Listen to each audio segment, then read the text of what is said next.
With her last $20 clutched in a trembling hand, Mia Thompson stood at the crossroads of desperation and destiny. 3 months of living in her car with her 7-year-old daughter Lily had hollowed her cheeks and darkened the circles under her eyes, but couldn't extinguish the fierce determination that had kept them going after her husband's death left them drowning in medical debt. The certified letter she held announcing her inheritance of her estranged grandfather's farm in rural Oakridge seemed like cruel cosmic joke rather than salvation. The property was reportedly worthless, the soil barren, the buildings crumbling, and worst of all, her husband's wealthy family was already contesting the will, claiming she was unfit to manage any estate. Before we jump back in, tell us where you're tuning in from. And if this story touches you, make sure you're subscribed, because tomorrow I've saved something extra special for you. Mia had no idea that beneath the rotting floorboards of that dilapidated farmhouse lay secrets that would not only transform her shattered life, but would expose a century-old conspiracy that had robbed hundreds of families of their rightful fortunes.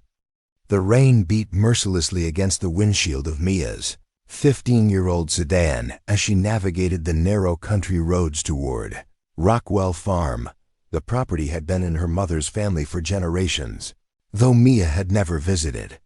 Her mother had left Oakridge at 18, cutting all ties with her father, Mia's grandfather Solomon, and refusing to ever discuss what had caused the irreparable rift. "Are we really going to live on a farm, Mom?"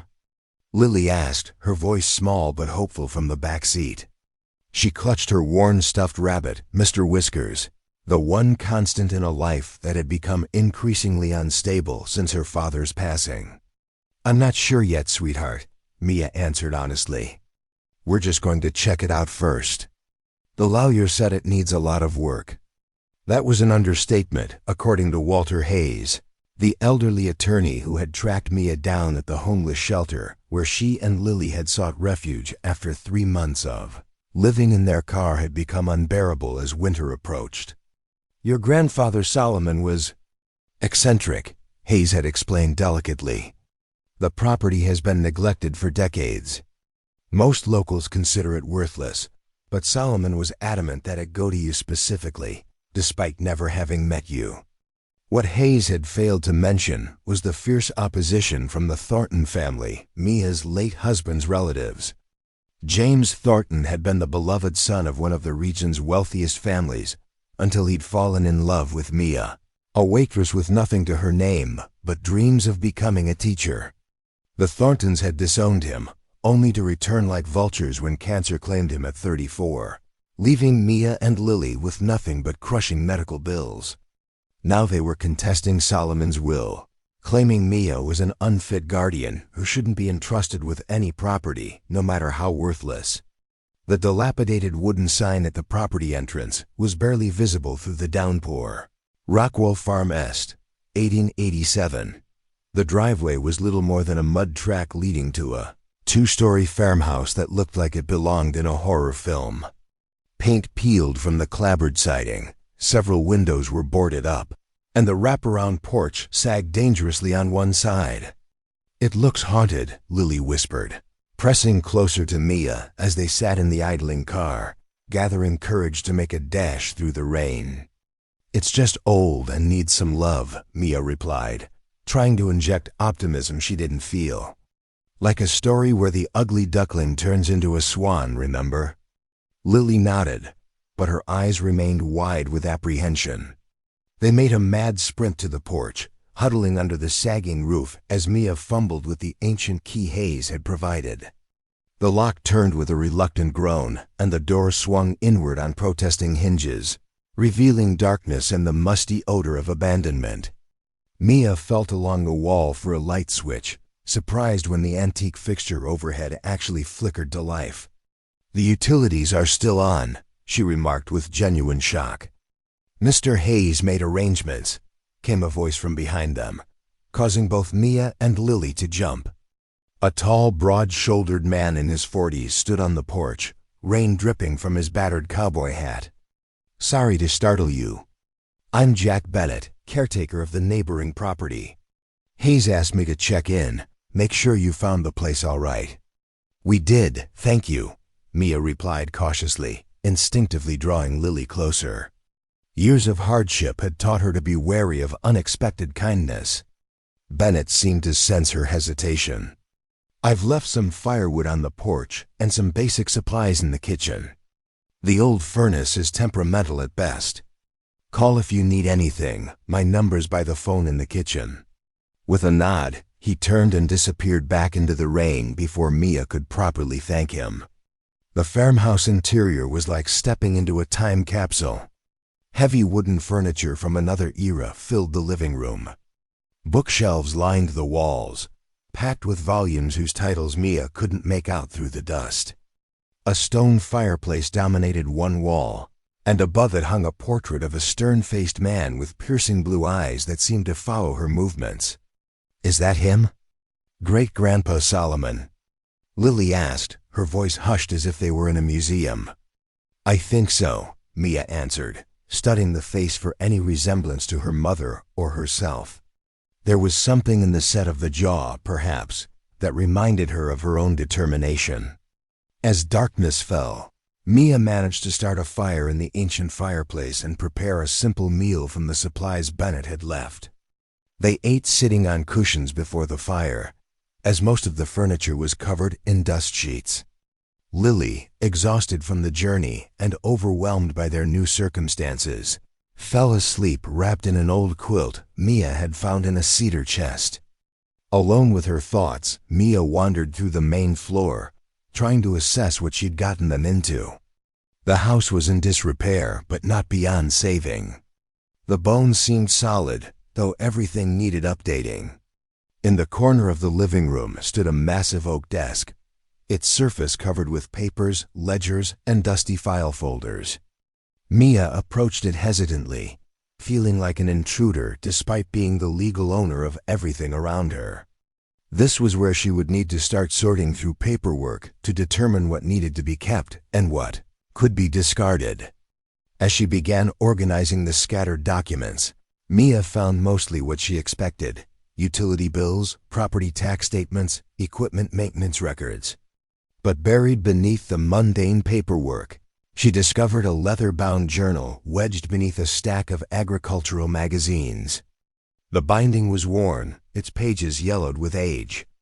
Opening it, Mia recognized the handwriting as similar to that on the deed Hayes had shown her, bearing Solomon's distinctive script.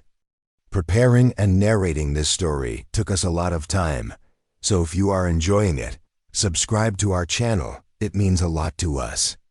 Now back to the story. The journal entries dated back decades, chronicling not just the farm's operations, but occasionally veering into cryptic territory. Mia flipped through the pages, searching for any mention of her mother or clues about why the family had fractured. Instead, she found a disturbing entry from 1987. They're watching the property. They know I haven't revealed what's beneath. The Thorntons have always known the truth. The Thorntons? Mia's pulse quickened. Her late husband's family? What possible connection could they have to her grandfather's farm decades before she'd even met James? She turned more pages, finding increasingly mysterious entries about the survey lines being deliberately misdrawn, and the old mining maps showing what truly lies beneath Rockwell soil. One page contained nothing but a sequence of numbers and letters that resembled coordinates, followed by the cryptic note, "The entrance lies where the three stones meet at moonrise on the solstice." As she closed the journal, her elbow knocked a small metal object from the desk. Bending to retrieve what looked like an antique compass, Mia noticed something odd about the floorboard where it had fallen. One plank seemed slightly different from the others, the grain pattern inconsistent, the edges more precisely cut. Heart suddenly racing for reasons she couldn't articulate, Mia pressed her fingers against the board and felt a slight give. She applied more pressure to one end, and to her astonishment, it pivoted upward, revealing a small hollow space beneath the floor. Inside was a brass key unlike any modern one she'd seen, large, with an intricate pattern on its bow, and a complex bit at the end. The kind of key that would open something old and significant. Outside, the storm intensified, rain lashing against the windows as thunder rumbled in the distance. Lightning briefly illuminated the room, casting strange shadows across the walls. Lily stirred in her sleep but didn't wake. Mia held the key up to the dim light, running her thumb over the ornate engravings. What did it open?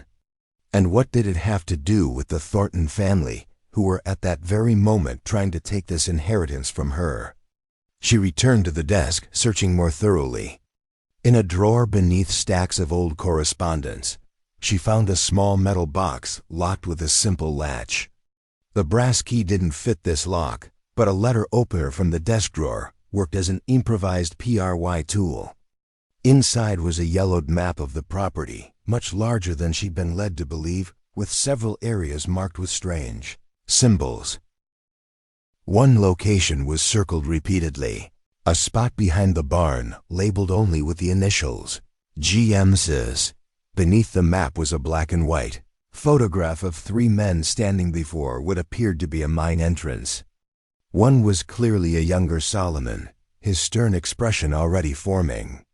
Beside him stood a man who bore a striking resemblance to James's father, a Thornton ancestor perhaps. The third man Mia didn't recognize, but all 3 held mining tools and wore expressions that suggested their discovery was significant. Scrawled on the back of the photograph in Solomon's distinctive handwriting, the main shaft, 1957, discovery confirmed, GMS worth millions if claims properly filed. Mia's breath caught. GM's gold, mineral silver? Was it possible? Had her grandfather discovered something valuable beneath the supposedly worthless farm? And did the Thorntons somehow know about it? A sudden knock at the front door made her jump, her heart pounding. Who would be visiting in this storm at nearly midnight? Carefully returning the items to their hiding place and ensuring the loose floorboard was back in position, Mia approached the door cautiously. Through the peephole she could make out Jack Bennett, the caretaker, rainwater streaming from his hat and coat. She opened the door a crack, the security chain still engaged. "Sorry to disturb you so late," he said, his expression serious.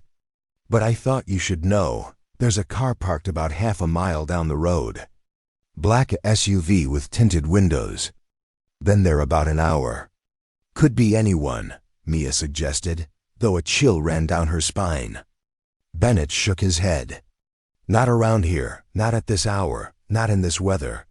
Thought you should know, especially with the little one." He nodded toward where Lily slept by the fire. "Lock up tight. I'll be keeping an eye out from my place."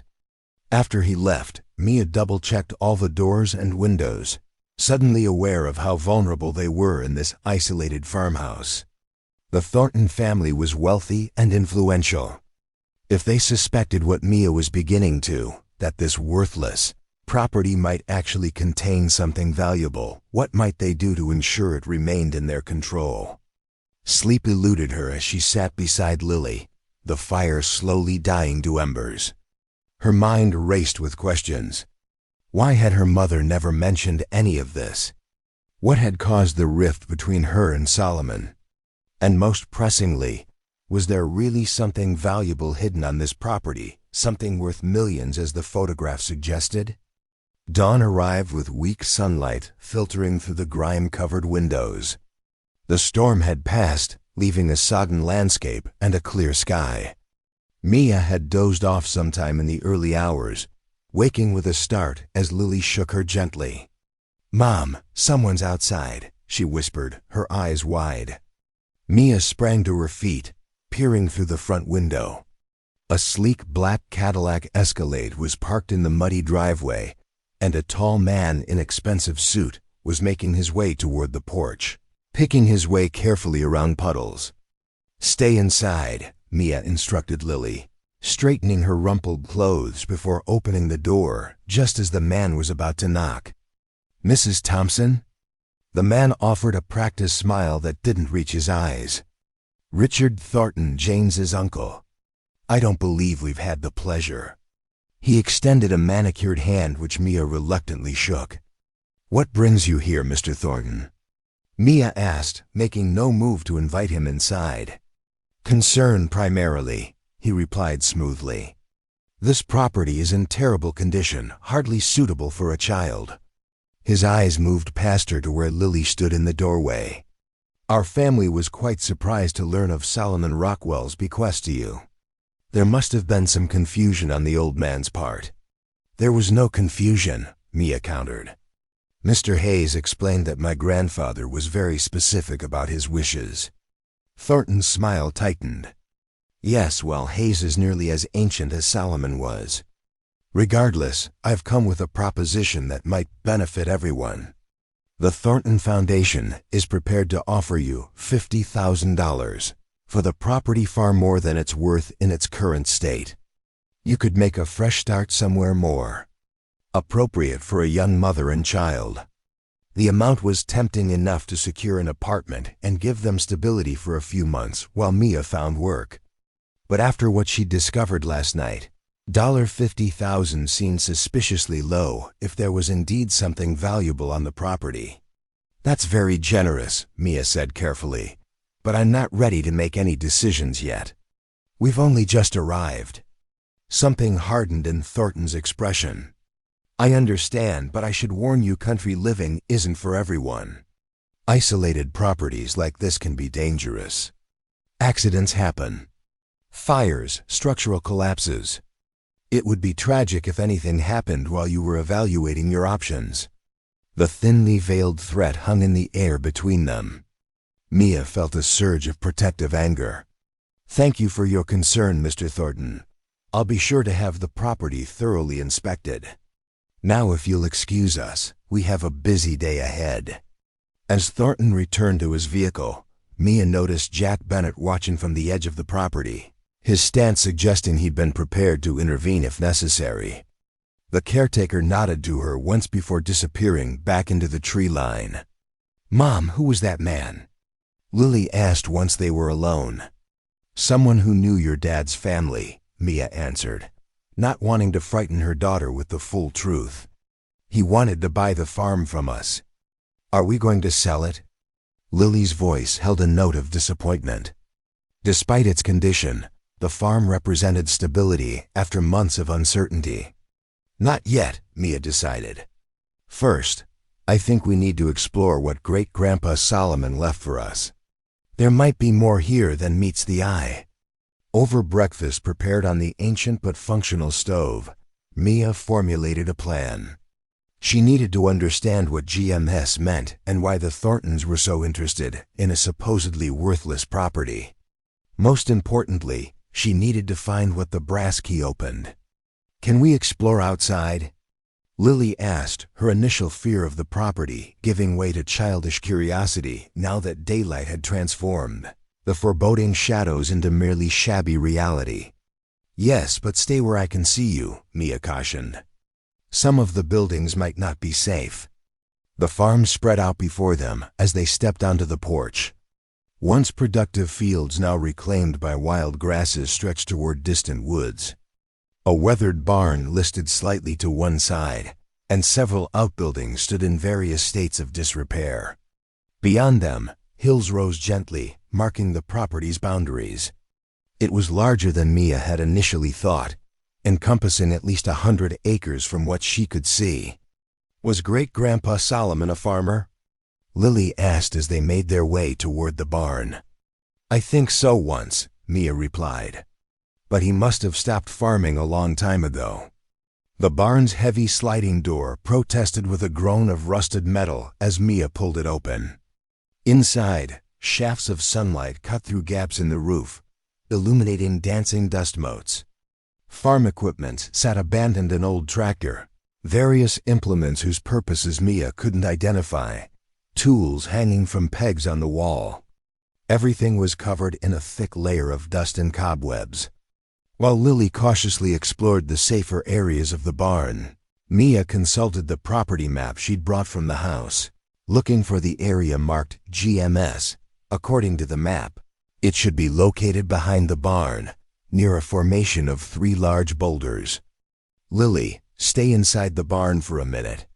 I'm going to check something out back," Mia called, receiving a distracted acknowledgement as her daughter examined a shelf of dusty mason jars.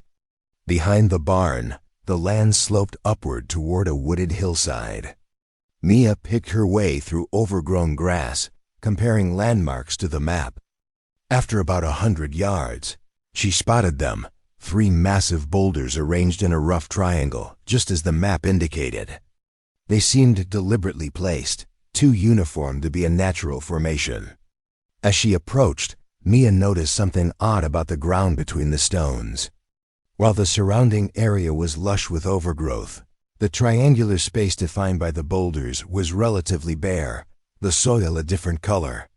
At the center, nearly hidden by tall grass, was what appeared to be a metal hatch set into the ground. Heart-pounding, Mia knelt beside it, clearing away decades of accumulated debris. The hatch was made of steel, approximately 3 feet square, with a sophisticated lock mechanism that appeared remarkably well-maintained compared to everything else on the property. In the center of the lock was a keyhole that looked like it would accommodate the brass key she'd found. "Mom!" Lily's voice called from the barn. "I found a box with pictures." "Coming, sweetheart." Mia called back, reluctantly leaving her discovery. She marked the location on her map and hurried back to the barn, her mind racing with possibilities. Was this the entrance to whatever GM's referred to? A mine shaft, perhaps, based on the old photograph? In the barn, Lily had pulled a wooden crate from beneath a workbench. Inside were dozens of photographs, newspaper clippings, and what appeared to be official documents, all related to mining operations. One newspaper headline from 1958 caught Mia's eye: "Disputed mineral claims in Oakridge County, dismissed by court."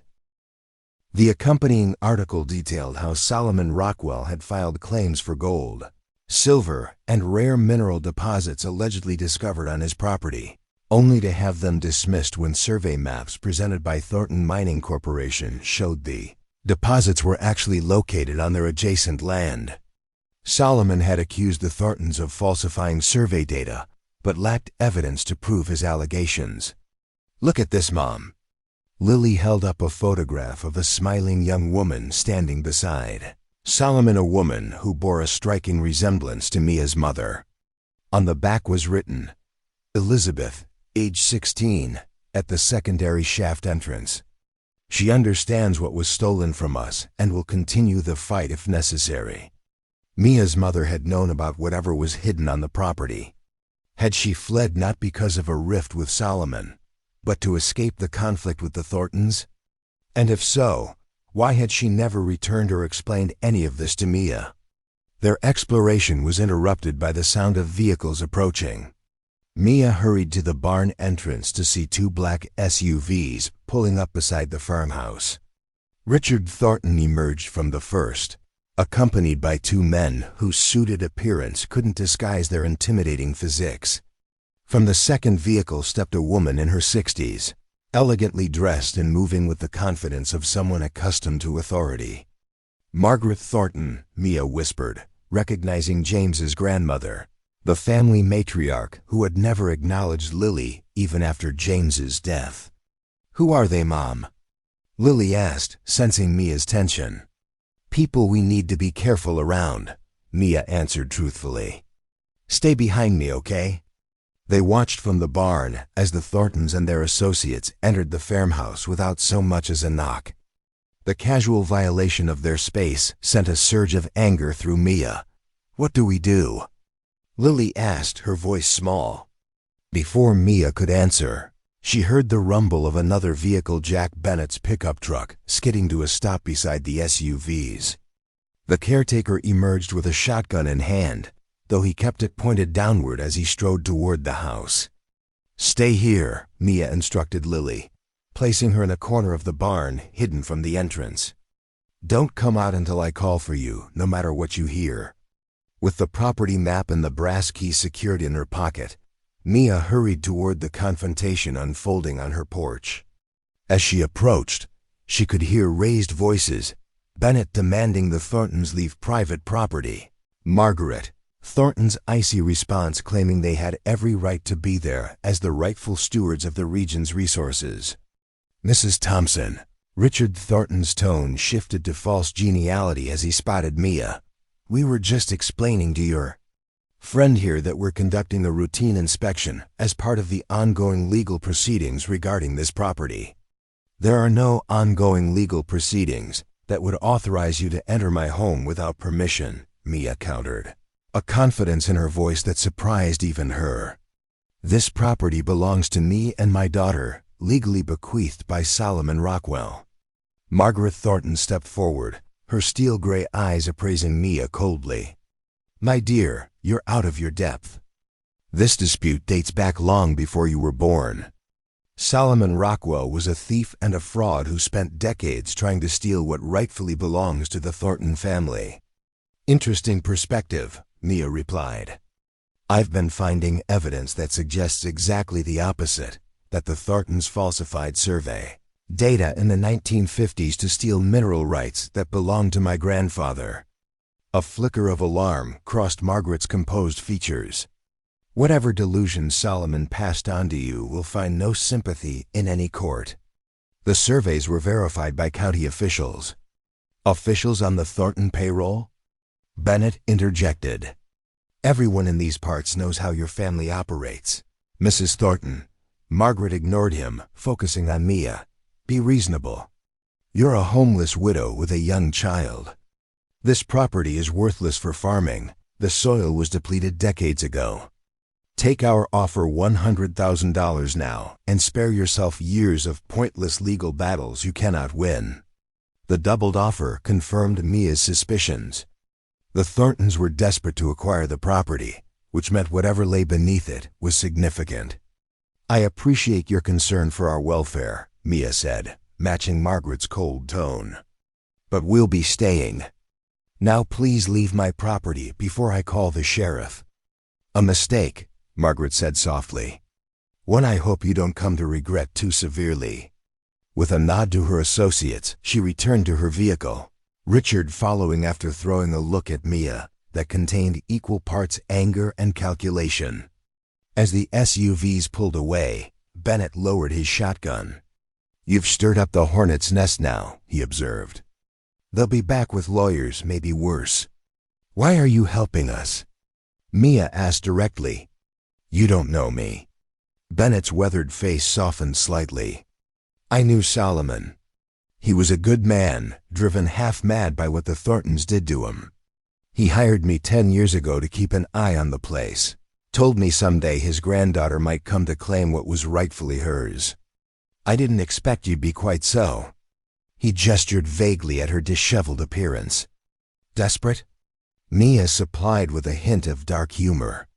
Determined, Bennett corrected. Solomon would have approved.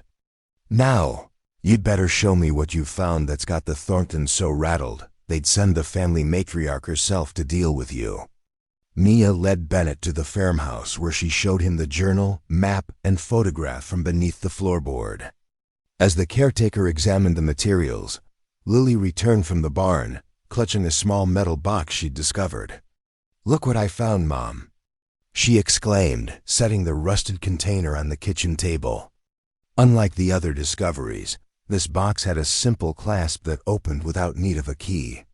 Inside was a collection of geological reports, mineral assays, and a small vial containing what appeared to be gold flakes suspended in liquid.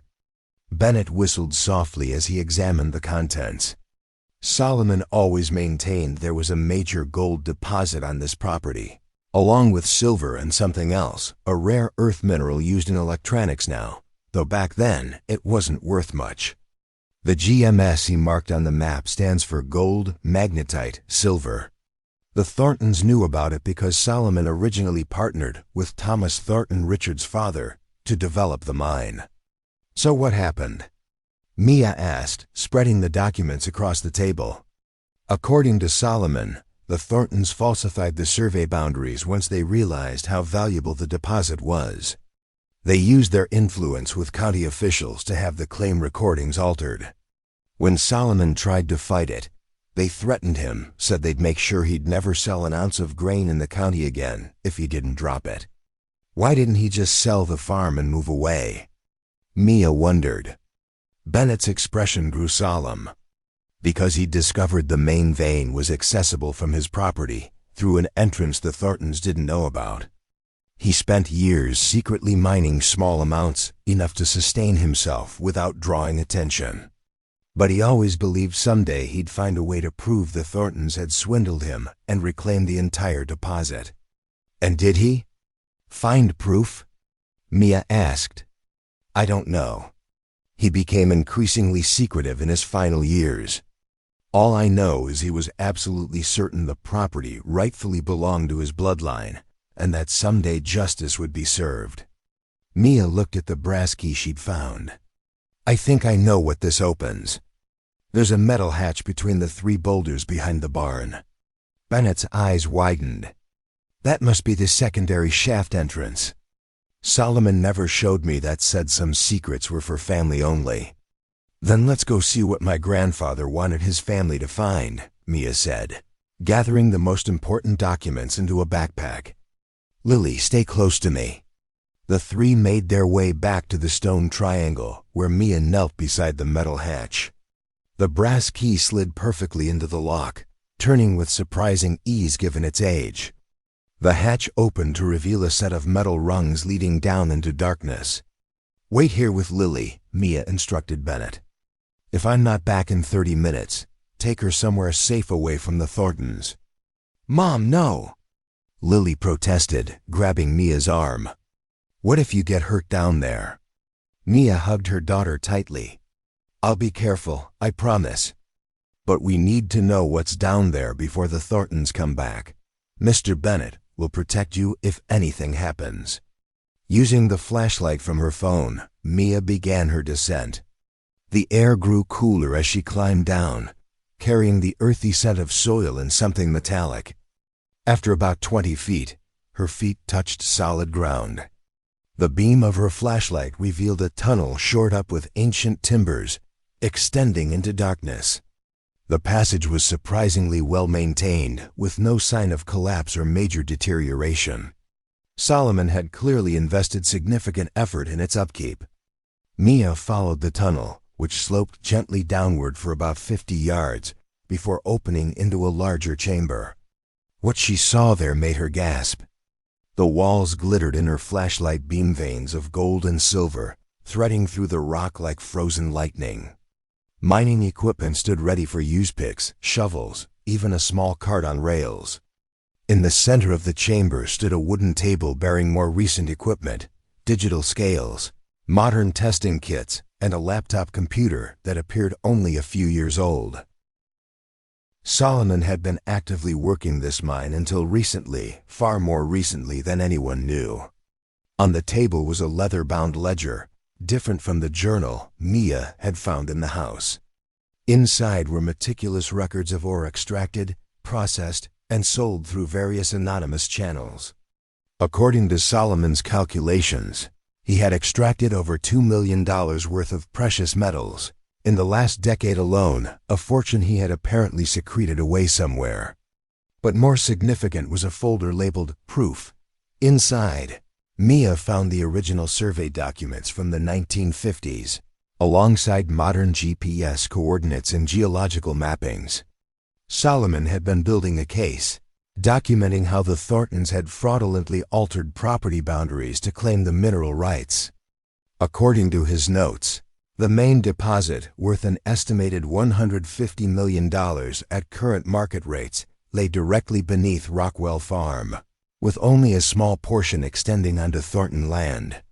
Most damning of all was a deathbed confession from a former county clerk, notarized and dated just 3 years ago, admitting to altering records at Thomas Thornton's behest in exchange for a significant bribe. "This is what they're afraid of," Mia whispered. Solomon had gathered enough evidence to not only reclaim the mineral rights, but potentially sue the Thornton family for decades of illegal mining and fraudulent appropriation. As she continued exploring the chamber, Mia discovered a small safe embedded in the rock wall. Beside it scratched into the stone. For Elizabeth's daughter, when she is ready. Below was a 6-digit number, her birthday. With trembling fingers, Mia entered the date. The safe opened with a soft click, revealing stacks of gold bars, bags of unprocessed ore, and several thick envelopes. One envelope contained bearer bonds worth over $1 million. Another held a letter addressed to Mia specifically, dated just months before Solomon's death. "My dear granddaughter," it began. "If you are reading this, I have passed on without meeting you, my deepest regret. Your mother left to protect you from the Thornton family's influence and threat. They've destroyed many lives in their pursuit of wealth, and Elizabeth feared you would become another casualty in a war that began before your birth. Everything you find here is yours by right, not just as my heir, but as the rightful owner of the mineral deposit that sustained our family secretly for generations. The documents in the chamber provide legal proof of the Thorntons' fraud. The attorney Walter Hayes knows how to proceed when you're ready. Be cautious. The Thorntons won't surrender their ill-gotten empire without a fight. But know this, you come from a line of survivors and fighters. In your veins runs the blood of those who never surrendered to intimidation or injustice. Your inheritance isn't just gold and silver, but the strength to reclaim what was stolen from us. With love and faith in you, Solomon Rockwell." Tears streamed down Mia's face as she read her grandfather's words. All these years, he'd been preparing not just a financial legacy, but the means to restore justice to a family wronged decades ago. She carefully gathered the most crucial items, the legal documents, the confession, the bearer bonds, and Solomon's letter into her backpack. The gold and silver would remain secure in the hidden mine until she decided how to proceed. As Mia climbed back up to the surface, her mind raced with possibilities. The evidence she carried could destroy the Thornton family's reputation and fortune. The legal battle would be brutal, but with Solomon's meticulous documentation and the former clerk's confession, they stood a real chance of winning. She emerged from the hatch to find Bennett and Lily waiting anxiously. "You were down there forever," Lily exclaimed, throwing her arms around Mia's waist. "What did you find?" Bennett asked, noting Mia's stunned expression. "Everything," she replied softly. "Solomon left us everything we need to take down the Thorntons and reclaim what's ours." She quickly explained her discoveries as they made their way back to the farmhouse. Bennett listened in growing amazement, occasionally shaking his head in disbelief. Solomon was always 3 steps ahead of everyone, he marveled. "But you need to be careful. Once the Thorntons realize what you found, they'll stop at nothing to silence you." "We need to get these documents to Hayes immediately," Mia decided, "and then find somewhere safe to stay while he prepares the legal case." As they approached the farmhouse, Bennett suddenly raised his hand, signaling them to stop. "Something's wrong," he whispered, drawing them behind a large oak tree. "The door's open, and I closed it when we left." Through the kitchen window, they could see figures moving inside the house, the same men who had accompanied the Thorntons earlier, systematically searching every corner of the property. "They're looking for Solomon's evidence," Mia realized, clutching her backpack tighter. "We need to leave now." Bennett led them along the tree line toward his truck, parked behind the barn out of sight from the house.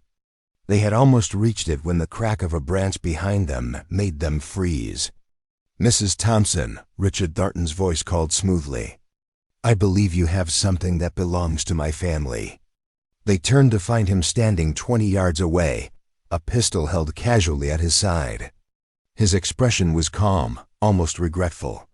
"The only things I have are what my grandfather left me," Mia replied, pushing Lily behind her. "Which is considerably more than the worthless property you tried to buy from me this morning." Thornton's smile tightened.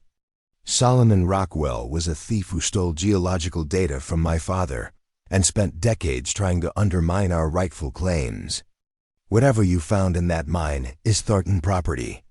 "The county clerk's confession says otherwise," Mia countered, watching his expression shift to alarm. As do the original, unaltered survey documents Solomon preserved.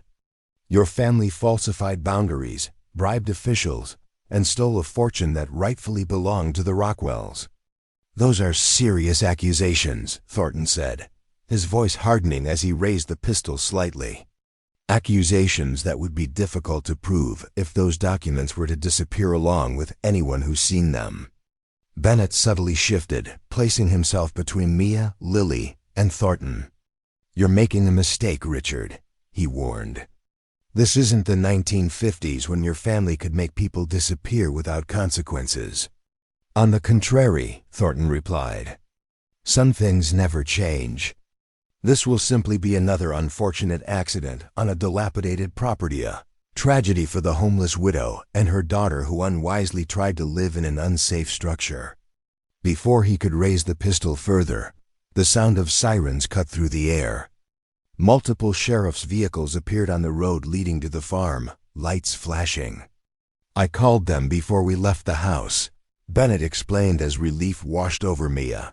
"Told them trespassers were threatening the new property owners. The sheriff owes me a favor, one of the few officials the Thorntons don't control." Thornton's composure cracked. He glared at them with naked hatred before concealing the pistol in his jacket and adopting a casual stance as the first deputies approached. "This isn't over," he hissed. "No court in this county will rule against us, no matter what evidence you think you have. Then it's fortunate the federal authorities have jurisdiction over mining fraud and racketeering," came a new voice. Walter Hayes appeared beside the lead deputy, his elderly frame somehow imposing in its dignity. "Mrs. Thompson, I received your caretaker's call. I took the liberty of contacting an old law school friend who works for the Justice Department. He's very interested in the documents your grandfather mentioned in his will." The next hours passed in a blur as Mia provided statements to the sheriff's deputies and turned over copies of the key documents to Hayes and the federal agent who arrived shortly afterward. Richard Thornton was detained for questioning regarding the illegal search of the property and the apparent threat witnessed by Bennett. By nightfall, Mia and Lily were settled in Hayes's guest house in town, a secure location where the Thorntons couldn't reach them. The attorney had arranged for round-the-clock security while the federal investigation began. "What happens now?" Mia asked as Hayes reviewed the material she'd found in the mine. The elderly attorney looked up, his eyes bright with something like vindication. "Now we file a federal case for fraud, racketeering, and illegal appropriation of mineral rights. With these documents, especially the clerk's confession and the original survey maps, we have an excellent chance of success. The Thorntons will fight back with everything they have," Mia noted, glancing toward the bedroom where Lily had finally fallen asleep after the traumatic day. "Of course they will," Hayes agreed. "They've built their empire on this gold deposit." But Solomon prepared for this battle his entire life, gathering evidence piece by piece, waiting for the right moment. He chose you as his heir not just because you're his blood, but because he believed you would have the courage to finish what he started. "I never even met him," Mia said softly. "How could he know what I would do?" Hayes smiled gently. "He kept track of you from afar. Knew you married James Thornton against his family's wishes. Knew you stayed by his side through his illness despite the Thorntons cutting him off. Knew you fought to keep your bakery and provide for your daughter even when everything was against you. Solomon recognized his own determination in you. The realization that her grandfather had been watching over her all along, even as she struggled through the hardest years of her life, brought fresh tears to Mia's eyes. She hadn't been as alone as she'd thought. "There's something else you should know," Hayes continued, opening another folder. "Solomon established a trust fund for you and Lily, separate from the property and mineral rights. He'd been selling small amounts of gold for decades, investing the proceeds conservatively. The fund currently holds approximately $2 million. Mia gasped. "What?" "He wanted to ensure that even if the legal battle with the Thorntons took years, you and Lily would be secure. As his executor, I can release those funds to you immediately." The world seemed to tilt beneath Mia's feet. Just days ago, she had been homeless, down to her last $20, wondering how she would feed her daughter the next day. Now she was not only financially secure, but positioned to reclaim a fortune worth far more, and perhaps more importantly, to bring justice to a family that had operated above the law for generations. As the reality of her new circumstances sank in, Mia felt not just relief, but a growing sense of purpose. Her grandfather had entrusted her with more than wealth. He had given her the means to right a historic wrong, and the opportunity to transform not just her own life, but potentially the entire community that had suffered under the Thorntons' influence. Solomon always said the Rockwell legacy wasn't just about the gold in the ground, Hayes remarked, as if reading her thoughts. It was about standing firm against those who would take what isn't theirs, about protecting what matters most, about perseverance in the face of seemingly insurmountable odds. Mia thought of her daughter sleeping peacefully in the next room, finally safe after months of uncertainty. She thought of her late husband James, who had defied his family to follow his heart. She thought of her mother Elizabeth, who had left everything behind to protect her child from the Thorntons' reach. And she thought of Solomon, working alone in that hidden mine for decades, never surrendering to despair or intimidation, always believing that someday justice would prevail. "When do we file the case?" Mia asked, her voice steady and determined. Hayes smiled. "First thing tomorrow. The Thorntons won't know what hit them."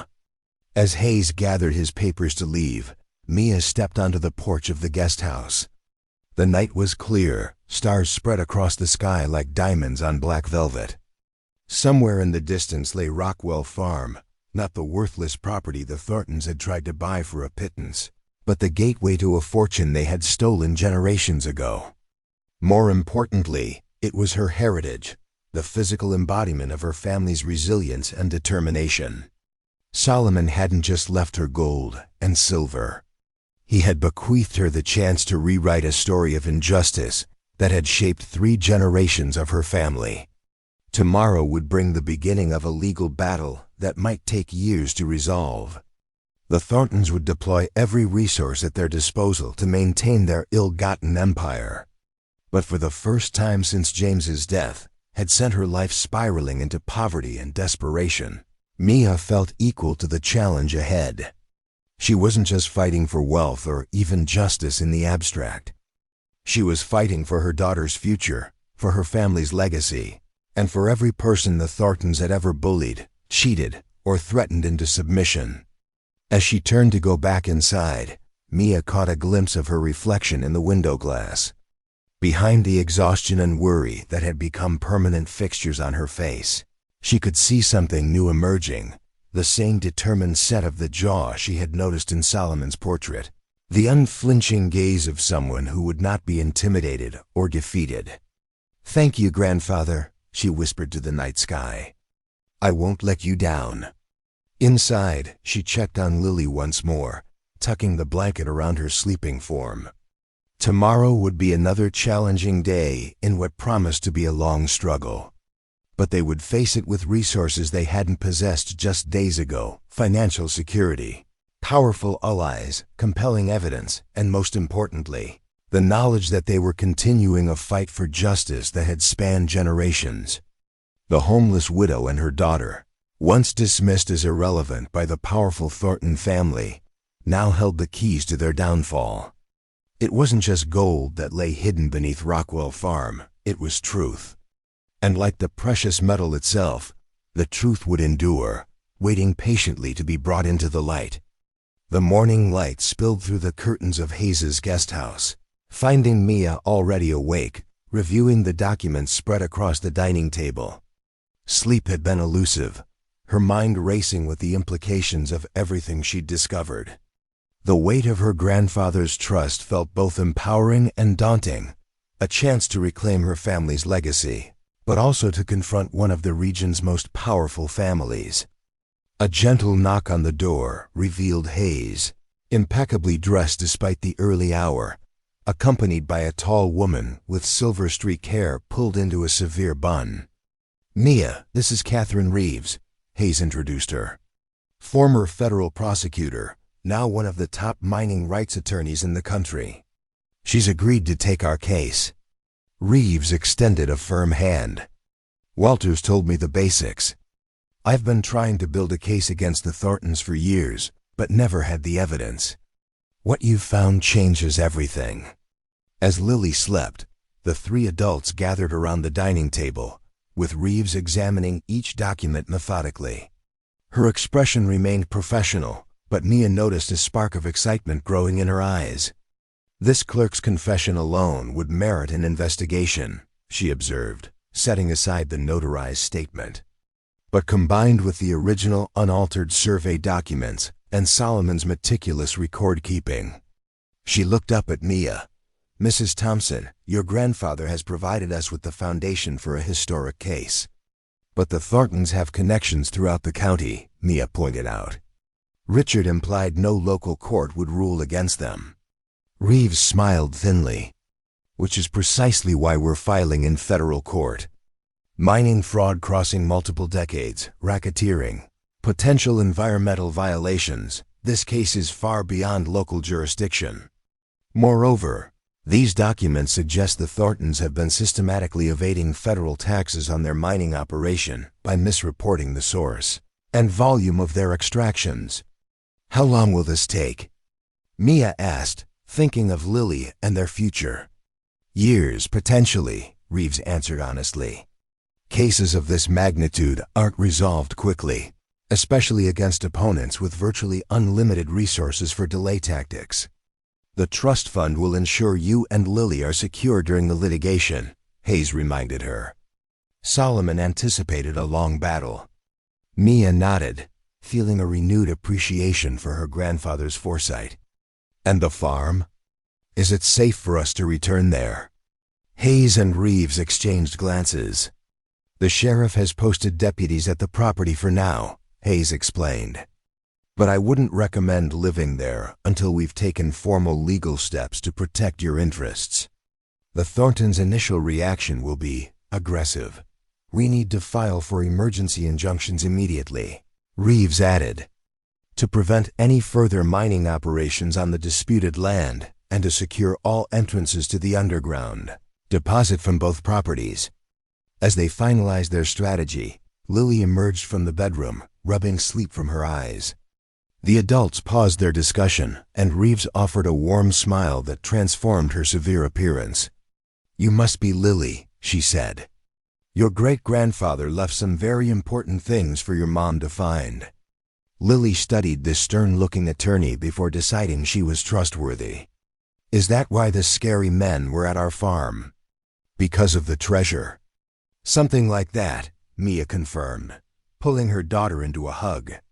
"Ms. Reeves is going to help us make sure those men can't bother us anymore." "Are we still going to live at the farm?" Lily asked, a note of hope in her voice despite yesterday's frightening events.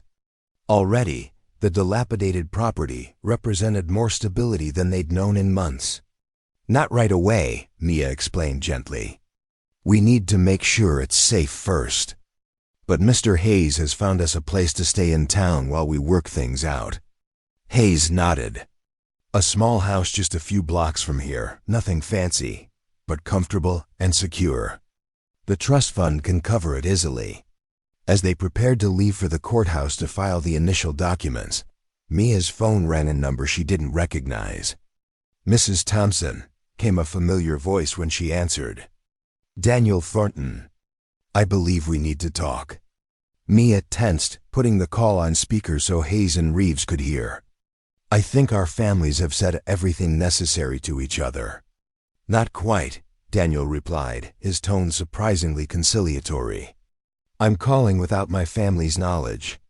I've recently learned some disturbing information about my grandfather's business practices, and I'd like to meet neutral ground, public place, no lawyers. Just conversation." Reeves shook her head vehemently, mouthing "trap" silently. "Why would I agree to that?" Mia asked, following Reeves's lead. Because I may have information that strengthens your case, Daniel answered. And because I believe my family has made a grave error in how they've approached this situation, particularly yesterday's events. After a moment of silent consultation with her attorneys, Mia agreed to meet Daniel at a bustling cafe in the center of town, public enough to be safe, with Hayes waiting inconspicuously at a nearby table. This is extremely inadvisable, Reeves warned as they prepared to depart. The Thorntons are desperate and cornered, a dangerous combination. That's exactly why I need to understand what Daniel wants, Mia countered. Solomon's documents mention a rift in the Thornton family years ago, disagreements about how the mining operation was managed. If Daniel truly has misgivings, he could be a powerful ally. The cafe was crowded when Mia arrived, providing the anonymity of numbers. She spotted Daniel, immediately tall like his uncle but leaner, with a thoughtful face that lacked Richard's predatory calculation. He rose as she approached, gesturing to the chair across from him. "Thank you for coming," he began. "I know you have no reason to trust any Thornton at this point." "None whatsoever," Mia agreed, studying him carefully. "Especially after your uncle threatened my daughter and me at gunpoint." Daniel's expression darkened. "I've only just learned of that incident. Richard has been relieved of his position in the family business, effective immediately." "By your grandmother?" Mia asked skeptically. "By me," Daniel replied. "Contrary to appearances, I became majority shareholder of Thornton Mining last year when my father passed. My grandmother and uncle have operated largely unchecked because I've been focused on our legitimate businesses elsewhere. That changes today." Mia remained silent, waiting for him to continue. "I've spent the morning reviewing documents from our corporate archives," Daniel explained, sliding a folder across the table. "These corroborate many of Solomon Rockwell's claims. The original survey boundaries were indeed altered by my grandfather in 1957, and there appears to have been systematic falsification of production records to conceal the extent of the deposit and its precise location." Mia glanced at the paper's internal memos, handwritten notes, and technical surveys that matched what Solomon had documented in his hidden chamber. "Why are you showing me this?" she asked cautiously. Daniel leaned forward. "Because I want to offer a settlement. One that acknowledges the wrong done to your family while preserving what's salvageable of mine." "What kind of settlement?"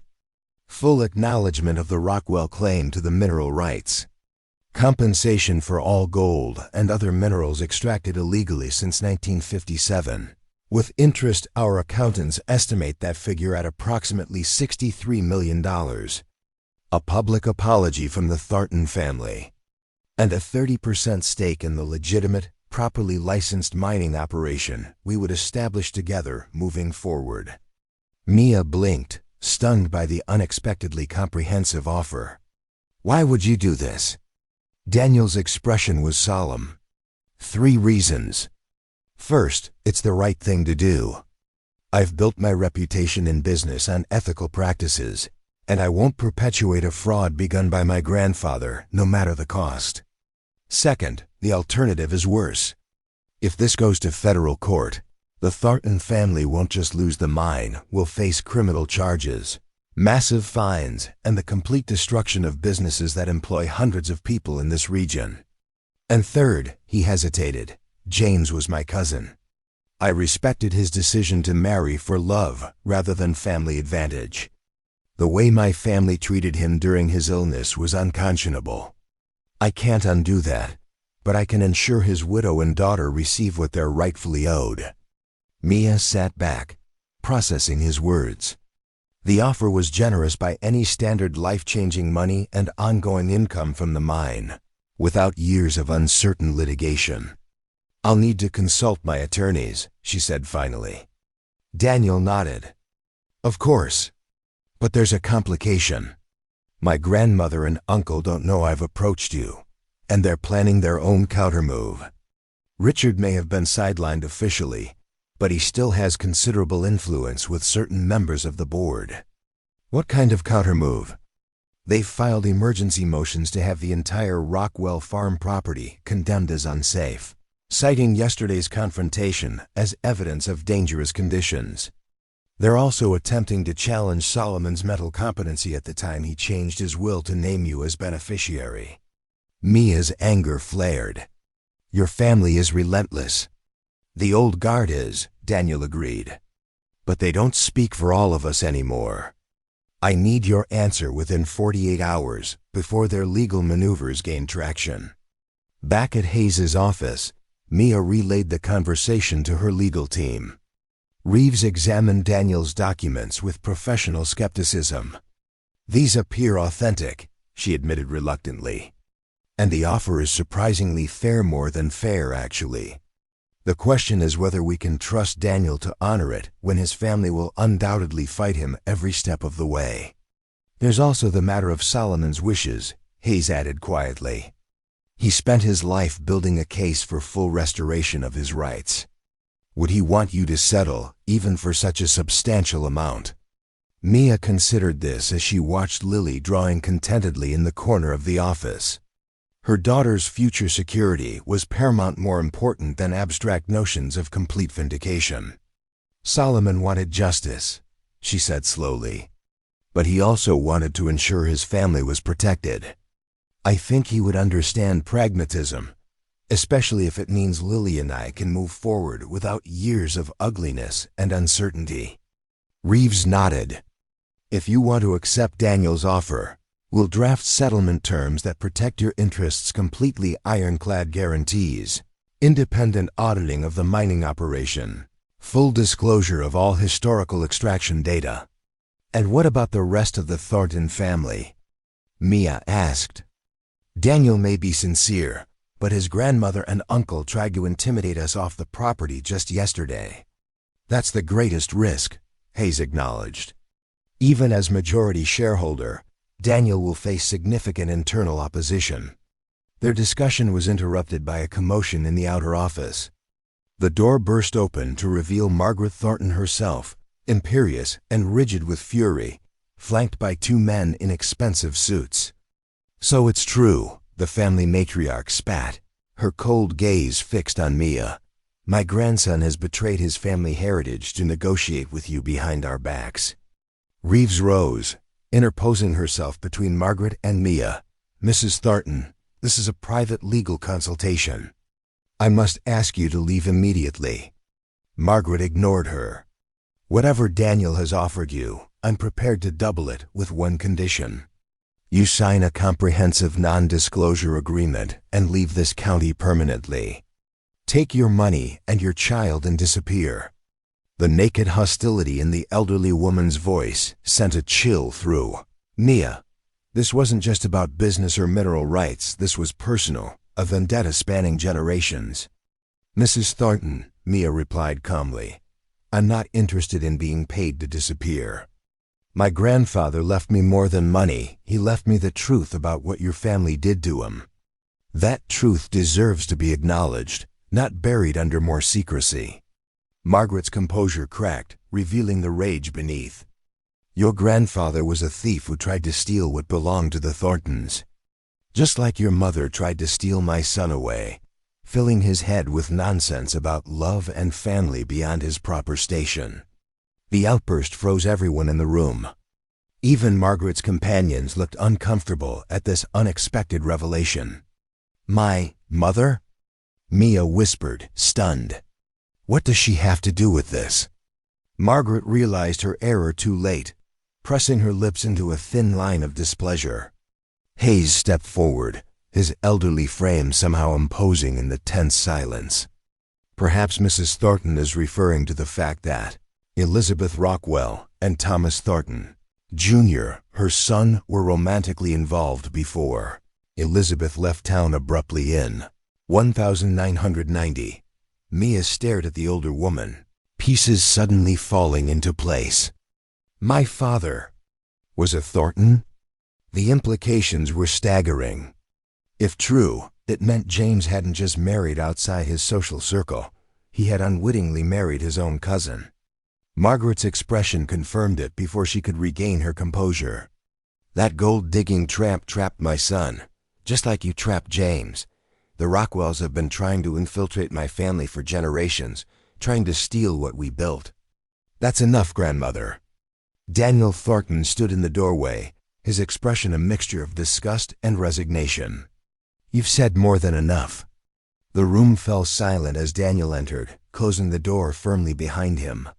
He addressed Mia directly.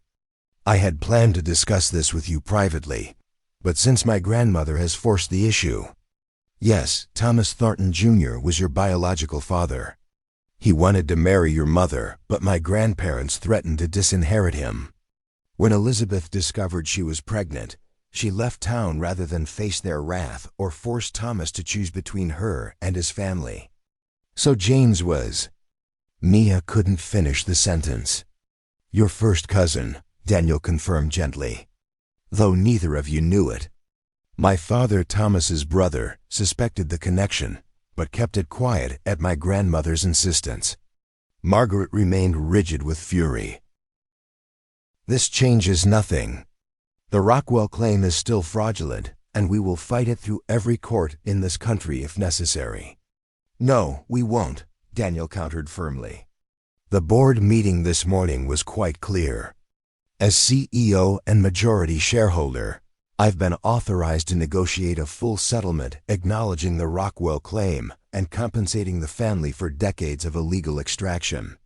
You'll destroy everything your grandfather built. Margaret seethed. My grandfather built an empire on stolen rights, Daniel replied evenly. I'm choosing to rebuild it on honesty and restitution. The vote was 7-2, grandmother. Only you and Richard opposed the settlement. Margaret Thornton drew herself up, dignity reasserting itself over rage. This isn't finished. The Thornton legacy won't be dismantled by a sentimental fool and a homeless gold digger. With that, she swept from the room, her attorneys following in awkward silence. When they were gone, Daniel turned to Mia. I apologize for my grandmother's behavior and for the shock of learning about your parentage this way. I had hoped to break that news more gently. Mia was still processing the revelation. My mother never told me who my father was. She always changed the subject when I asked. She was protecting you, Daniel suggested. And possibly Thomas as well. He never stopped loving her, by all accounts, though he eventually married someone my grandparents deemed suitable. He died when I was very young. The parallels were striking her mother and Thomas, then Mia and James, both relationships severed by the Thornton family's rigid adherence to class distinctions and dynastic ambitions. Does this change your settlement offer? Mia asked, coming back to the practical reality of their situation. Not at all, Daniel assured her. If anything, it strengthens my resolve to make this right. You and Lily are Thorntons by blood, whether my grandmother accepts it or not. The fortune built from that mine belongs partly to you by heritage as well as by legal right. Reeves cleared her throat. If you're both amenable, I suggest we proceed immediately with drafting the settlement agreement. The sooner we have signatures on paper, the better for all concerned. The next hours were consumed with legal details, as Reeves and Hayes worked with Daniel's attorneys to craft a comprehensive settlement that would protect Mia's interests while allowing the Thornton mining operation to continue under new, legitimate parameters. Late in the afternoon, as the final documents were being prepared, Mia stepped outside for a moment of air.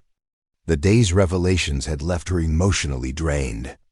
Her entire understanding of her family history had been upended, yet somehow, Solomon had known or suspected the truth all along. His determination to reclaim his rights from the Thorntons had taken on new meaning. He had been fighting not just for justice, but for his daughter and granddaughter's rightful heritage. Daniel joined her on the steps of the law office. Are you all right? He asked simply. I'm not sure, Mia admitted. Yesterday I was a homeless widow with a worthless inheritance. Today I'm a millionaire with a gold mine and a family connection to the people who tried to steal it from me. It's a lot to process. For what it's worth, "I think James would be proud of how you've handled all this," Daniel offered. "He always said you were the strongest person he knew." Mia smiled faintly at the memory of her late husband. "He was biased." "He was right," Daniel countered. "Not many people would have stood up to the Thorntons the way you have. Fewer still would consider a settlement that leaves the family with any dignity intact." They stood in companionable silence for a moment before Mia asked the question that had been bothering her. "Why didn't you approach me when James was sick? When we were losing everything to medical bills and your family had cut him off?" Daniel's expression clouded with regret. "I was overseas managing our Asian operations. By the time I returned and learned what had happened, James was gone and you had disappeared. I tried to find you, but you'd already left town." He hesitated. "I'd like to think I would have helped had I known." Mia nodded, accepting his explanation without fully absolving him. The past couldn't be changed, but the future, Lily's future, could be secured through the decisions they were making today. When they returned inside, the settlement documents were ready. Mia read through each page carefully under Reeves's guidance before signing her name. Daniel followed suit, his signature marking the end of a conflict that had spanned 3 generations. "I'll file these with the court immediately," Reeves announced. "Once approved, the first compensation payment will be transferred within 10 business days." "And the mine?" Mia asked. "Joint operation can begin as soon as we secure the proper federal permits," Daniel explained. "The geological surveys suggest at least 30 more years of productive extraction with modern methods." As they gathered their documents, Hayes drew Mia aside. "There's one more matter we should discuss: Rockwell Farm itself. What are your plans for the property?" Mia had been considering this question throughout the day's negotiations. The farm represented both her grandfather's legacy and the site of a traumatic confrontation. Yet it also offered possibilities that hadn't existed before. "I want to restore it," she decided. "Not just the house and buildings, but the land itself." Solomon's notes mentioned the soil was depleted from years of poor management. "I'd like to rehabilitate it, make it productive again, not just for mining, but for actual farming." Hayes nodded approvingly. Solomon would be pleased. He always maintained that the real wealth wasn't just beneath the ground, but in the land itself, properly tended. Later, as Mia and Lily settled into the small house Hayes had arranged for them, she reflected on the whirlwind changes of the past 48 hours. From homelessness to wealth, from isolation to discovering an extended family, however complicated, and from helplessness to having the power to shape her own destiny. "Mom, are we rich now?" Lily asked as Mia tucked her into bed. "We're secure," Mia answered thoughtfully. "Which is better than rich. We won't have to worry about where we'll sleep or what we'll eat ever again." "And the farm? Can we make it pretty like in my picture?" Lily held up a crayon drawing she'd made during the long hours at the law office, the farmhouse, transformed with cheerful yellow walls and red shutters, surrounded by fields of flowers and a rainbow arching overhead. Mia smiled at her daughter's vision. "We can make it even better. But it will take time and hard work." "That's okay," Lily replied with the simple wisdom of childhood. "The best things always do." As Lily drifted to sleep, Mia returned to the kitchen table where Solomon's journal lay open. She traced her finger over his firm handwriting, feeling a connection to the grandfather she'd never known, but who had planned so carefully for her future. "Thank you," she whispered to the empty room. "For not giving up, for believing justice would eventually prevail, for leaving us more than gold and silver. You left us truth and dignity, and those are worth more than all the gold in that mine." Outside, the stars appeared one by one in the darkening sky. Somewhere in the distance lay Rockwell Farm, no longer a burden of desperation, but a promise of renewal. And beneath its soil, veins of gold that had sustained her family in secret for generations would now support them openly, with pride rather than fear. The inheritance that had seemed worthless had proved to be priceless, not just in material terms, but in the legacy of perseverance and principle it represented. Solomon Rockwell had fought not just for wealth, but for truth. And in the end, that truth had set his family free. 6 months transformed Rockwell Farm beyond recognition. What had once been a dilapidated property shunned by locals was now a hive of careful restoration and renewal. The farmhouse stood proudly against the autumn sky, its sagging porch rebuilt, windows gleaming, fresh paint glowing warmly in the afternoon sun. The barn had been structurally reinforced while maintaining its historic character, and the outbuildings repurposed for the farm's new mission. Mia stood on that porch, watching as a team of environmental engineers conducted soil tests in what would become organic vegetable fields next spring. Another group was installing solar panels on the southern slope part of her vision, to make the property self-sustaining and environmentally responsible. The irony wasn't lost on her that the gold beneath their feet had financed this surface transformation. "The remediation is going well," Jack Bennett observed, joining her with 2 steaming mugs of coffee. He had stayed on as farm manager, his knowledge of the property proving invaluable during the restoration. "Soil quality's already improved 30% from the amendments we've added." "And the mining operation?" Mia asked, accepting the coffee gratefully. "Running smooth as silk. Daniel's engineers have implemented all the environmental safeguards we requested. The new method barely disturbs the surface at all. The settlement with the Thorntons had been finalized 3 months earlier, with surprisingly little additional drama. The federal court had approved the terms. The initial compensation payment of $63 million had been transferred to Mia's accounts, and the joint mining venture had received its permits with record speed, thanks partly to Catherine Reeves's connections in Washington. Only Margaret and Richard Thornton had maintained their opposition, filing a series of increasingly desperate legal challenges that were summarily dismissed. Their final attempt to petition claiming Mia was mentally unfit to manage her daughter's interests due to trauma-induced delusions had backfired spectacularly when the judge ordered a psychiatric evaluation of Margaret instead, citing her disturbing pattern of vindictive litigation. 2 weeks after that humiliation, Margaret Thornton had suffered a severe stroke. She now resided in an exclusive care facility, her once formidable mind diminished, though her bitterness remained intact. Richard had disappeared to Europe, effectively exiled from the family business by Daniel's newly consolidated leadership. "Mom, come see." Lily's excited voice called from the edge of the orchard they'd planted. Heritage apple varieties that Solomon's journals mentioned had once thrived on the property decades earlier.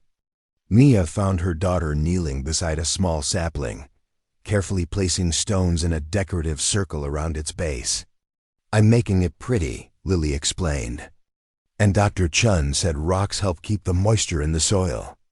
She referred to the agricultural scientist who visited weekly to oversee the farm's rehabilitation, and who had taken a special interest in educating the curious 7-year-old about sustainable farming practices.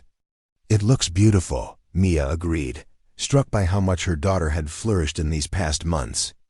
The shadows of uncertainty that had haunted Lily during their homeless period had vanished, replaced by confidence and creativity. The child who had once clutched her stuffed rabbit in fear now explored the farm with boundless curiosity, collecting insects for examination and learning the names of wild plants. "Is Uncle Daniel coming to the ceremony tomorrow?" Lily asked, arranging her stones with careful precision. The term uncle had evolved organically as Daniel became a regular presence in their lives. The revelation of their biological connection had initially been shocking, but over time, it had created an unexpected bridge between the Rockwell and Thornton legacies, a living reminder that the two families had always been more intertwined than either had acknowledged. "He'll be there," Mia confirmed, "along with everyone else who helped us."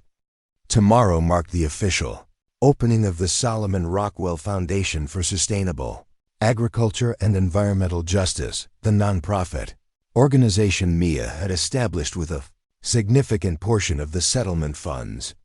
The foundation would provide educational programs, research grants, and legal assistance to small farmers facing environmental challenges or corporate pressure causes. Solomon would have championed. The ceremony would also unveil the memorial garden, a peaceful space behind the farmhouse where they had interred Solomon's ashes, finally brought home from the modest cemetery plot where he'd rested temporarily since his death. Beside the garden stood a small museum chronicling the farm's history and the decades-long struggle for justice, testament to one man's unwavering belief that truth would eventually prevail. "Ms. Thompson?" A voice called from the driveway. Mia turned to see Dr. Elena Vasquez, the foundation's newly appointed executive director, approaching with a stack of files. "Sorry to interrupt, but I have the final list of grant applications for your review.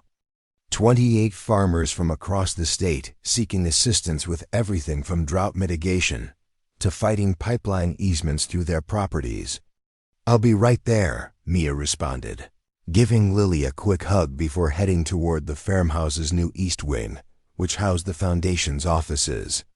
Inside, the renovation had masterfully blended the historic character of the old farmhouse with modern functionality. The original hardwood floors had been restored to a warm glow, while the technological infrastructure would have impressed any corporate headquarters. Staff members, many hired from local families who had once depended on Thornton Industries for employment, moved purposefully through the space, preparing for tomorrow's ceremony.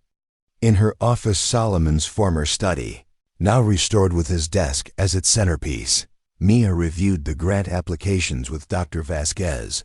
Each represented a family or community facing challenges similar to what Solomon had encountered, powerful interests threatening their land, livelihoods, and environmental health.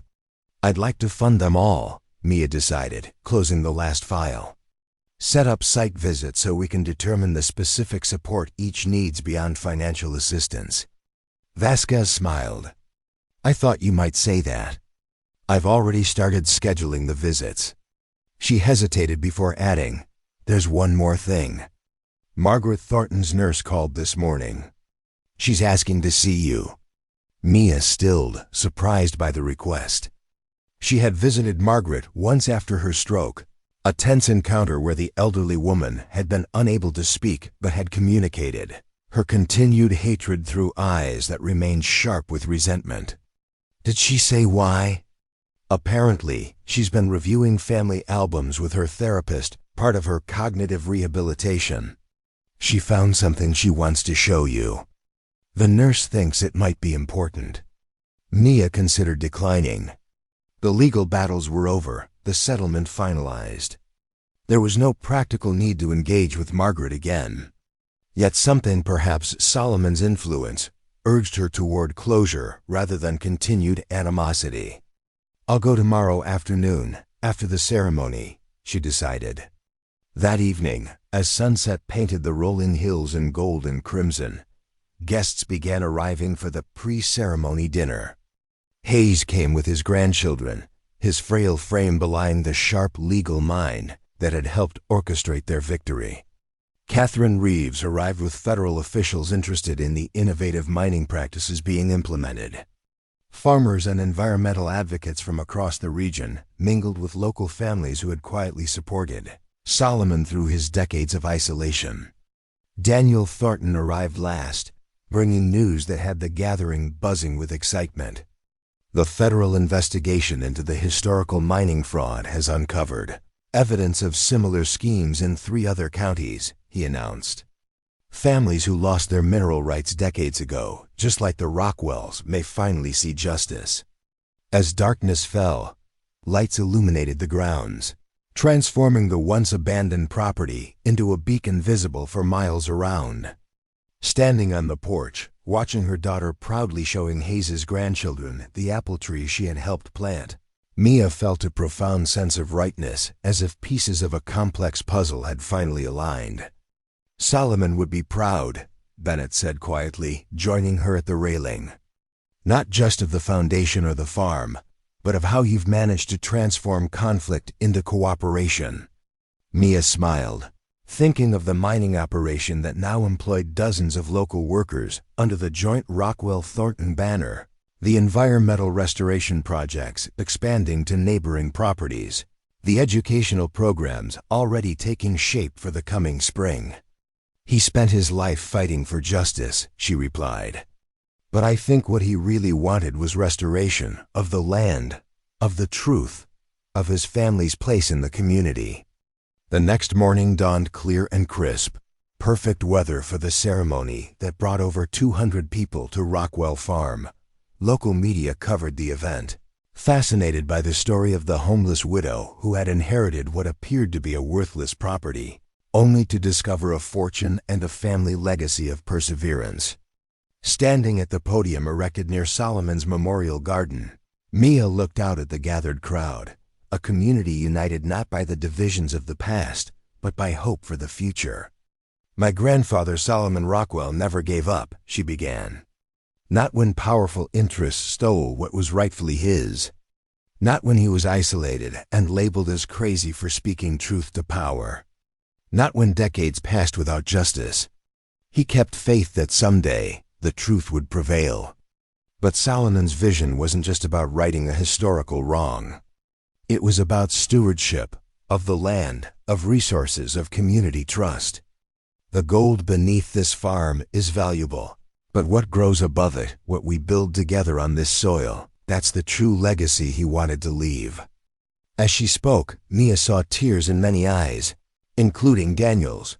The healing of the rift between the families represented something larger than their individual story. It offered hope that even the most entrenched conflicts could find resolution when truth and reconciliation replaced power and domination. After the ceremony, as guests explored the property and toured the new foundation facilities, Mia slipped away to keep her appointment with Margaret Thornton. Daniel had offered to accompany her, but this was a conversation she needed to have alone. The care facility was luxurious, as befitted the Thornton matriarch's status. Margaret's suite overlooked manicured gardens, though Mia doubted the elderly woman derived much pleasure from the view. Her stroke had left her partially paralyzed, her once regal bearing diminished but not destroyed. She sat in a wheelchair near the window, a photo album open on the table beside her. "Mrs. Thornton," Mia greeted her simply. "Your nurse said you wanted to see me." Margaret's eyes, still sharp and intelligent despite her physical limitations, assessed Mia coldly. With her good hand, she gestured toward the album, then to a chair beside her. Mia sat, turning the album to see what Margaret wanted to show her. The page displayed a faded color photograph of a young couple, the woman unmistakably Mia's mother Elizabeth, laughing as a handsome man with Thornton features gazed at her adoringly. "Thomas," Mia said softly, recognizing her biological father from Daniel's descriptions. "And my mother."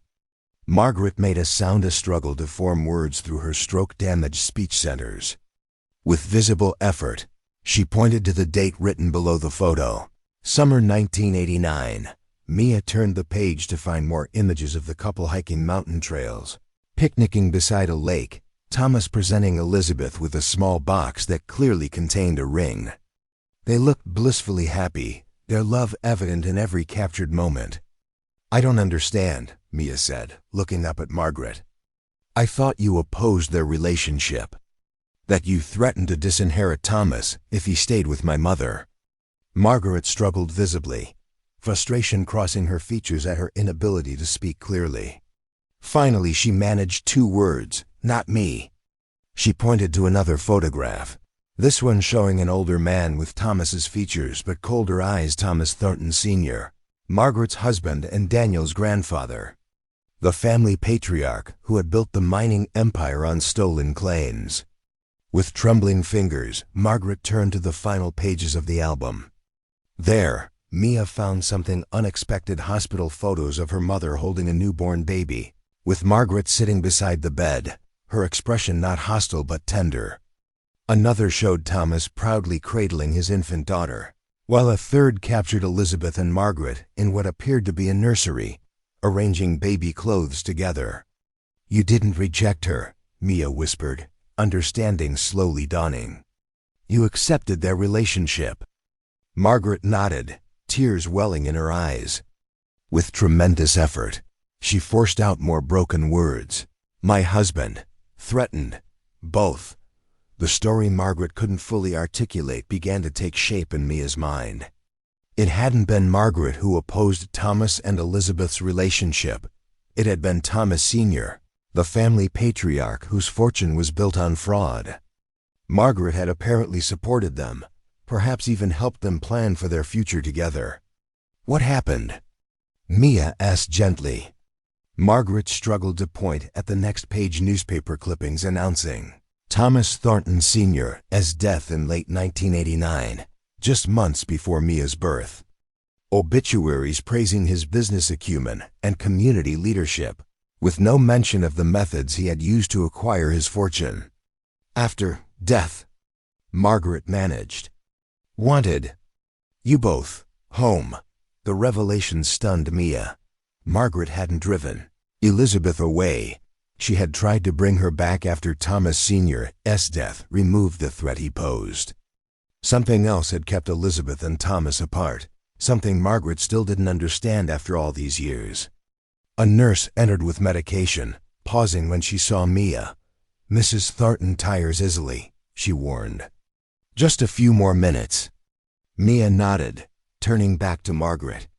Why show me this now? After everything that's happened? Margaret's gaze dropped to the photographs, to the images of family happiness never realized. When she looked up again, her eyes held something Mia had never seen there before, not just regret, but a plea for understanding. With excruciating effort, Margaret formed her final words of their conversation. Truth matters. Driving back to Rockwell Farm, Mia's mind whirled with implications. The narrative she had constructed of her family history, of the Thorntons as unified villains against the victimized Rockwells, had been too simplistic. Margaret had apparently wanted to welcome Elizabeth and her baby into the family, had perhaps even loved them in her way. What had kept her mother from returning to Thomas after his father's death? Why had Elizabeth maintained a fiction that the Thornton family had rejected her wholesale? The answers died with her mother, but Mia suspected Solomon's influence had played a role. He would have been reluctant to see his daughter and granddaughter absorbed into the family that had stolen his birthright.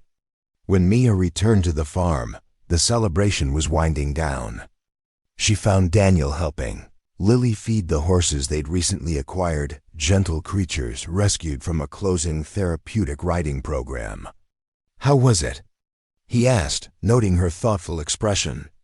Complicated, Mia answered truthfully. Your grandmother showed me photographs of my parents together. She said she wanted them to come home after your grandfather died. Daniel nodded slowly. That aligns with family stories I heard growing up, whispered conversations that stopped when children entered the room.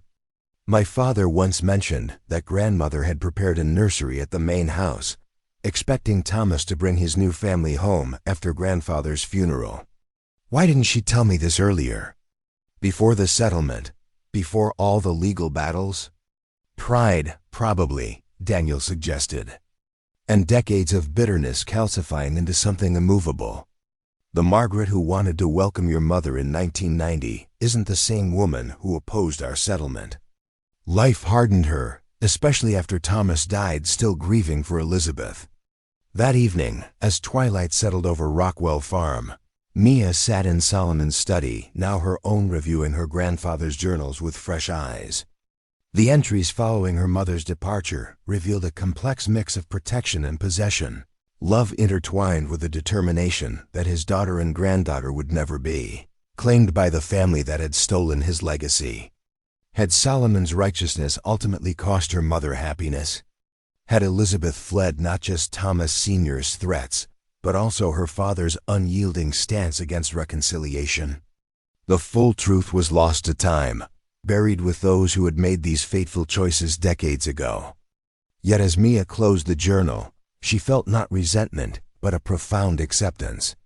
Everyone involved, Solomon, Elizabeth, Thomas, Even Margaret had acted from their own understanding of love and protection, shaped by the wounds and fears they carried. The gold mine that had driven such conflict was just metal in the ground. The true inheritance lay in the lessons their struggles offered about healing, forgiveness, and the possibility of building something new from the rubble of old grievances. A soft knock at the door revealed Lily in her pajamas, Mr. Whiskers clutched against her chest. "Mom, can I show you something?" Mia followed her daughter outside, where the first stars were appearing in the deepening blue. Lily led her to the apple orchard, where tiny solar lights had been installed around each sapling, creating a constellation of earthbound stars mirroring the sky above. "Mr. Bennett helped me put them in today," Lily explained proudly. "He said Great-Grandpa Solomon always wanted the orchard to shine at night, but he never got to do it."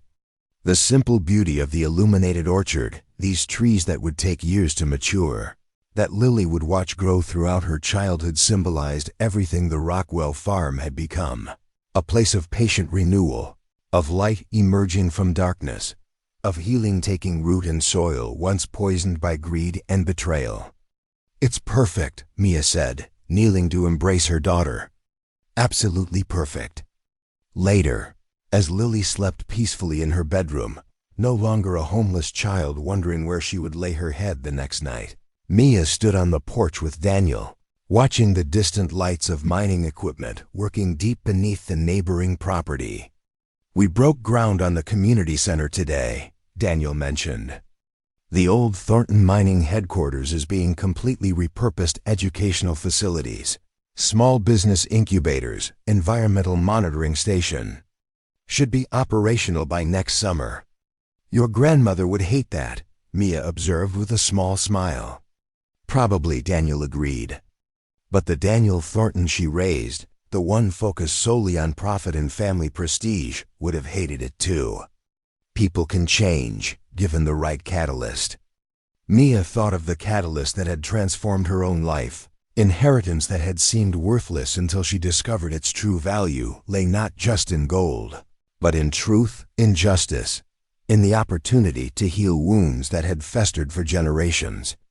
"The foundation received its first major matching grant today," she shared. "Federal funding to expand our environmental remediation program to 3 neighboring counties. They're calling it a model for how private wealth can partner with public resources to address historical environmental injustice." Daniel nodded approvingly. "Solomon would be proud. He never lived to see his vision realized, but you've taken it further than he could have imagined." As they spoke, a shooting star traced a brilliant path across the sky, a moment of ephemeral beauty that nonetheless left an impression on all who witnessed it. "That's what legacies are, I think," Mia mused. "Not just what we leave behind materially, but the light we cast that continues after we're gone, sometimes in ways we never anticipated." The Rockwell Thornton Gold Mining Corporation would continue extracting wealth from beneath the ground for decades to come. But the true gold, the legacy that would outlast any mineral deposit, was growing in the orchards and fields above, in the foundation's work throughout the region, in Lily's confident smile as she planned new projects for her farm, and in the gradual healing of a community once divided by secrets and greed. From the memorial garden, Solomon's presence seemed to approve of all that had transpired, not a victory of one family over another, but a transformation that honored truth while creating space for reconciliation. The inheritance that had once seemed worthless had yielded not just material wealth, but wisdom. That justice without healing remains incomplete. That the most valuable legacies are those that grow and evolve through generations. And that sometimes, what appears to be an ending is merely the soil from which new beginnings take root. Up next, you've got 2 more standout stories right on your screen. If this one hit the mark, you won't want to pass these up. Just click and check them out. And don't forget to subscribe and turn on the notification bell so you don't miss any upload from us.